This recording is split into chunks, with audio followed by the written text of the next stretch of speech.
வணக்கம்.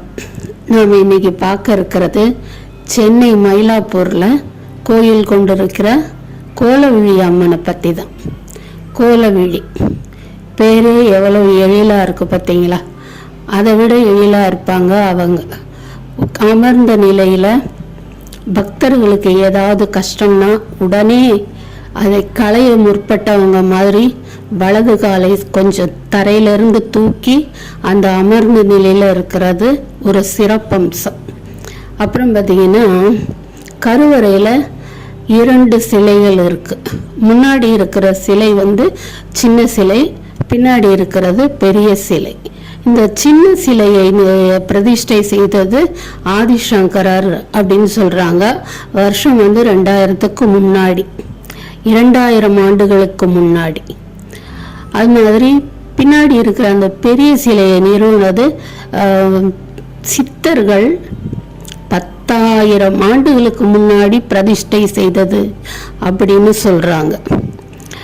இந்த ஆலயத்தில் வேம்புவும் அரசும் தலவிருட்சம் ரெண்டும் பிணைஞ்சு வளர்ந்துருக்கிறதுனால அதுவே கோவிலுக்கு தலவிருட்சமும் இருக்குது. நம்ம பிரகாரத்தை சுற்றி வர்ற பாதையில் ஒரு நாகலிங்க மரம் இருக்குது. அந்த நாகலிங்க மரத்தில் பார்த்திங்கன்னா சுயம்புவாக ஒரு நாக உருவம் சுயம்புவாக உருவாகி இருக்கிறதுனால இங்கே ராகு கேது,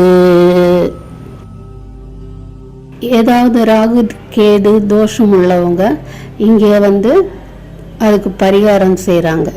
அது போக இந்த கோவிலை சுற்றி நாம் வரும்போது பிரகாரத்தில் ஒரு நாகலிங்க மரம் இருக்குது.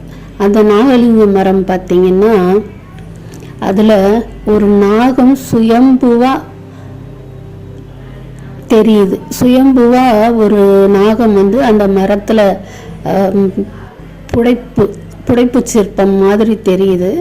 அதனாலையும் இங்கே ராகு கேது தோஷத்துக்கு பரிகாரம் செய்கிறாங்க. அப்புறம் நாம் ஏதாவது பிரார்த்தனை வச்சோம்னாக்கா அது நிறைவேறின உடனே இங்கே பூட்டு வாங்கி அதை பூட்டிட்டு சாவியை அங்கே கோவிலில் ஒப்படைச்சிட்டு போகிறது ஒரு வழக்கமாக இருக்குது.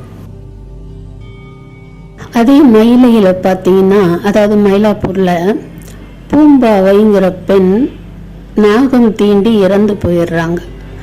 அப்புறம் அவங்கள எரிச்ச சாம்பலை ஒரு களையத்தில் வச்சிருக்கும்போது நாவுக்கரசர் அங்கே இறைவனை தரிசிக்க வரும்போது அந்த பெண்ணை பெற்றவங்க அவர்கிட்ட அந்த விஷயத்தை சொல்லி கண்ணீர் விடுறாங்க.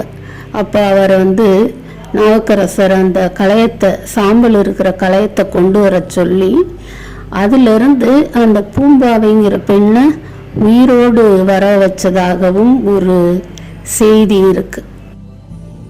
அதே மயிலையில் 63 நாயன்மார்களுக்கும் விழா எடுக்கிறது வழக்கம்.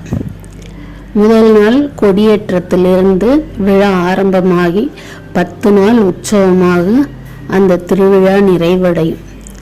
அதில்